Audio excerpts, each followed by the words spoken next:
Hai guys, welcome to Teguh Story Channel. Apa kabar sahabat onlineku? Semoga sehat dan bahagia selalu, serta selalu dalam lindungan Allah.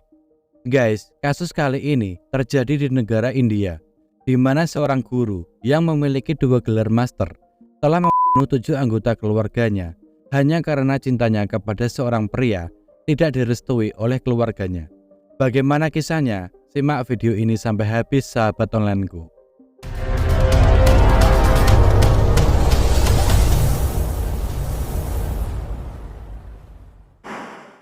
Pada suatu pagi di musim panas yang tenang di tahun 2008, desa Bhawankedhi di distrik Amroha terbangun oleh jeritan memekakkan telinga dari seorang wanita muda yang menangis minta tolong.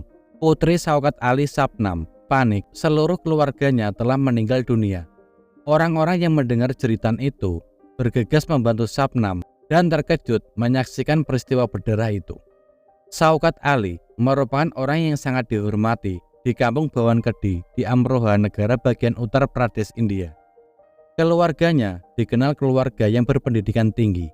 Diketahui Shaukat Ali berusia 55 tahun dan merupakan seorang guru sekolah negeri serta memiliki beberapa hektar kebun mangga dan sebuah rumah berlantai 2. Ia memiliki istri bernama Hasmi berusia 50 tahun.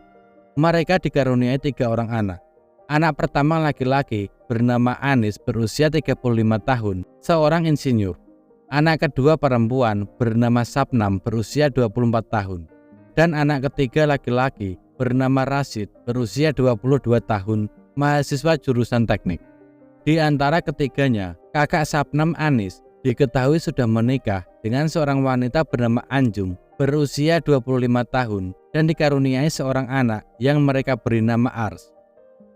Meskipun seorang perempuan, Sabnam merupakan kebanggaan orang tua.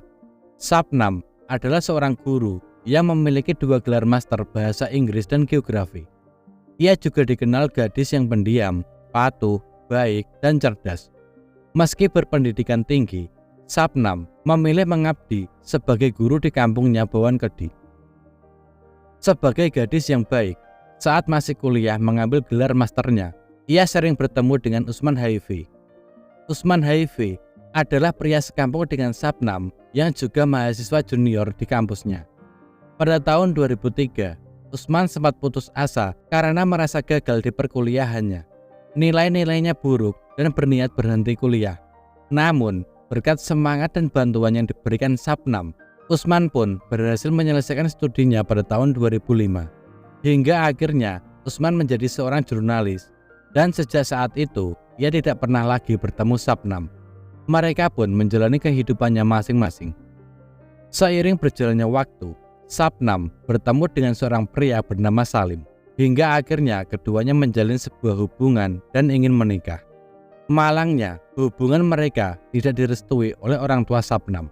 Sebab, status sosial mereka jauh berbeda. Sabnam berasal dari keluarga terpandang dan berpendidikan. Sedangkan Salim berasal dari keluarga miskin. Pemuda itu tidak lulus SD dan sehari-hari bekerja serabutan. Perbedaan itu tidak jadi halangan bagi cinta Sabnam dan Salim. Mereka telah bersumpah demi cinta akan sehidup semati selamanya. Tapi bagi ayah Sabnam, Shaukat Ali, hubungan mereka merupakan aib baginya. Sabnam yang merupakan gadis berpendidikan harus berdampingan dengan seorang pemuda yang tidak memiliki masa depan. Setiap kali Salim nekat mengunjungi Sabnam di rumah, sang ayah mengamuk dan melampiaskannya dengan memukuli anak perempuannya. Sikap keras sang ayah tidak membuat ciut nyali Sabnam. Ia justru semakin berani menunjukkan cintanya pada Salim. Sejak saat itu pula, rumah yang tadinya adem ayem menjadi berantakan. Setiap hari selalu terjadi perselisihan di antara Sabnam dan orang tuanya dan juga saudara-saudaranya. Demi cintanya kepada Salim, Sabnam bersekongkol dengan Salim untuk menghabisi seluruh keluarganya yang selama ini menghalangi hubungan keduanya. Bahkan, Sabnam juga beranggapan setelah menghabisi keluarganya, ia akan mewarisi semua harta keluarganya dan hidup bahagia bersama Salim. Namun, yang terjadi sebenarnya jauh di luar ekspektasinya. Pada tanggal 15 April 2008, Di tengah keheningan malam sekitar pukul 2 dini hari, terdengar jeritan dari kediaman keluarga Syaukat Ali. Tetangga yang mendengar suara jeritan itu bergegas keluar menuju arah suara tersebut. Ketika tiba di rumah Syaukat Ali, ia terkejut melihat Sapnam ketakutan dan menangis di atas balkon. Tak berapa lama, tetangga yang lain juga berdatangan. Saat mereka memasuki rumah Syaukat Ali, betapa terkejutnya mereka saat mereka menemukan 7 orang terkapar tidak bernyawa dalam kondisi mengenaskan.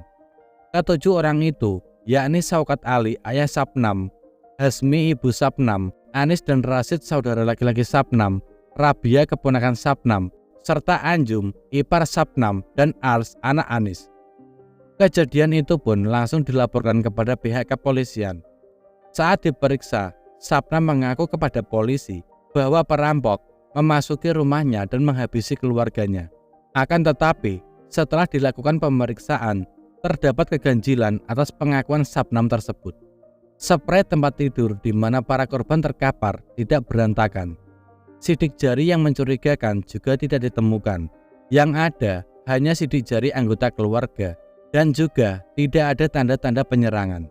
Bagaimana mungkin ini perampokan?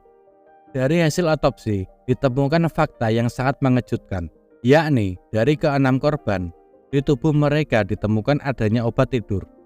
Polisi menduga para korban dihabisi saat mereka tertidur. Polisi juga menemukan pakaian Sapnam yang dipenuhi cairan merah. Sepertinya setelah melakukan aksinya itu, Sapnam telah berganti pakaian. Polisi kembali melakukan pemeriksaan pada ponsel Sapnam dan ditemukan aktivitas mencurigakan. Sekitar pukul 7.30 malam pada 14 April 2008, Sapnam diketahui melakukan panggilan secara intens dengan Salim.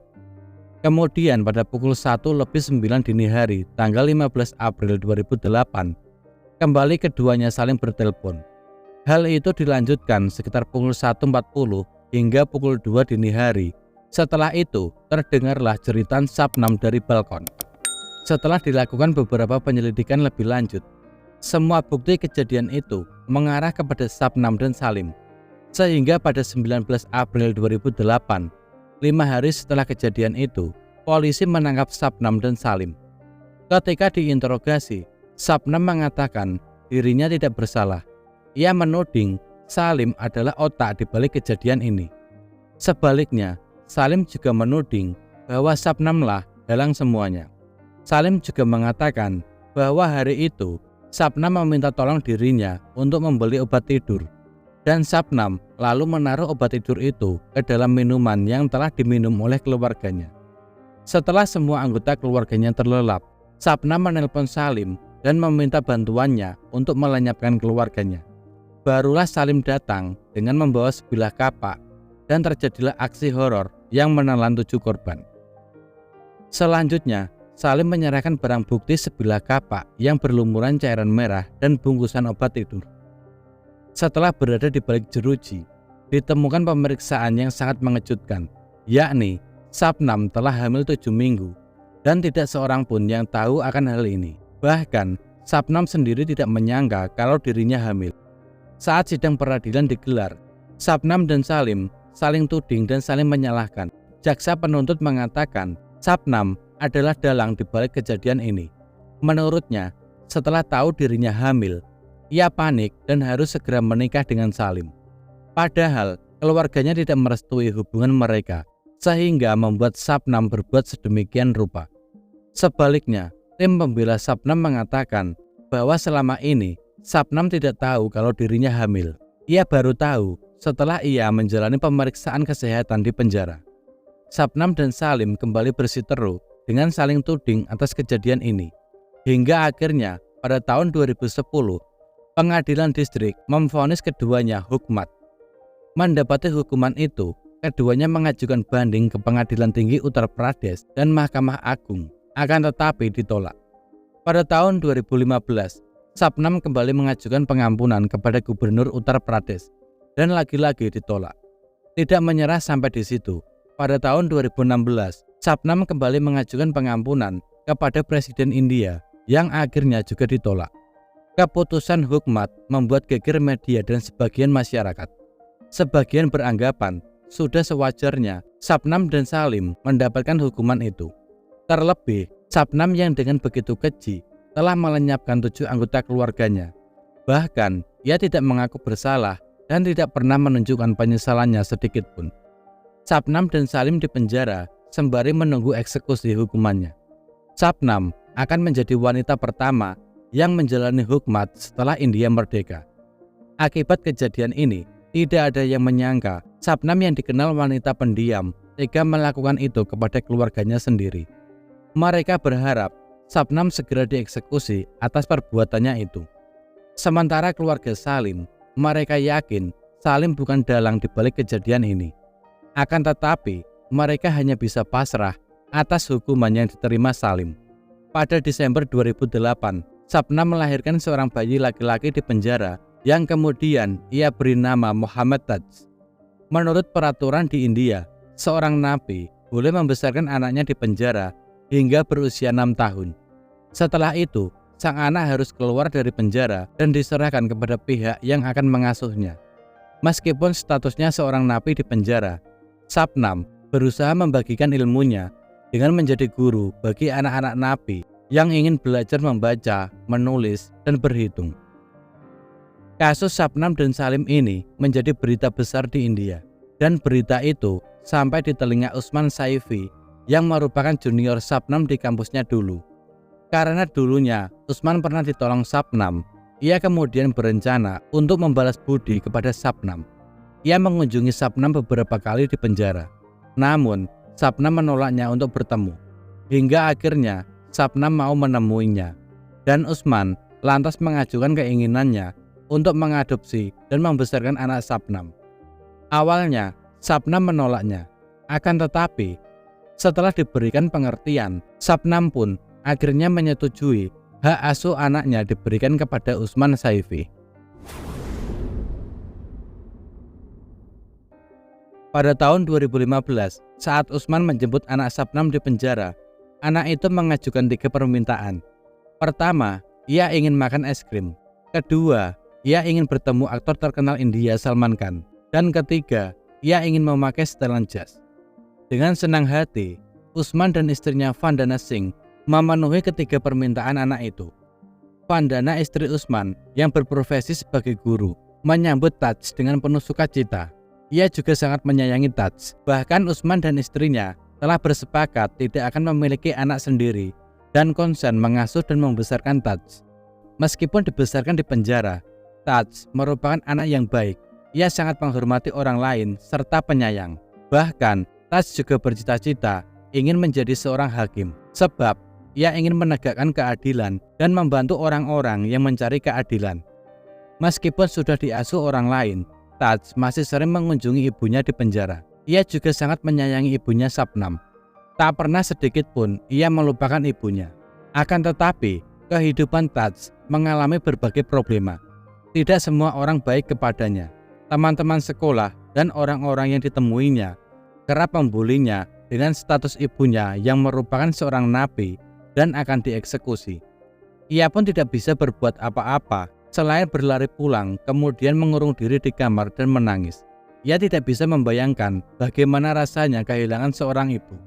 Beruntungnya, Usman dan istrinya selalu menjaganya dengan baik. Pada bulan Februari 2021, terdengar kabar hukmat Sabnam akan segera dilaksanakan. Tapi ternyata kabar itu tidak benar. Hingga saat ini, Sabnam dan Salim masih berada di penjara, menunggu akhir daripada nasib mereka. Taj juga memohon kepada Presiden India agar membatalkan hukmat pada ibunya. Tapi permohonan itu tidak direspon. Sekian dari kisah ini. Bagaimana menurut sahabat onlineku tentang kasus ini? Bisa komen di bawah. Dan semoga kita bisa mengambil hikmah dari kasus yang aku bawakan hari ini. Bagi yang belum subscribe, bisa tekan tombol subscribe, like, komen, dan share. Serta nyalakan lonceng notifikasinya agar sahabat onlineku tidak ketinggalan video dari aku selanjutnya. Tetap jaga kesehatan, berhati-hati dalam setiap aktivitas. Dan juga yang mau request tentang kasus-kasus yang ingin aku bawakan, bisa DM di Instagram, Teguh Story Channel, atau bisa juga komen di bawah. Sampai jumpa lagi di video selanjutnya. Terima kasih.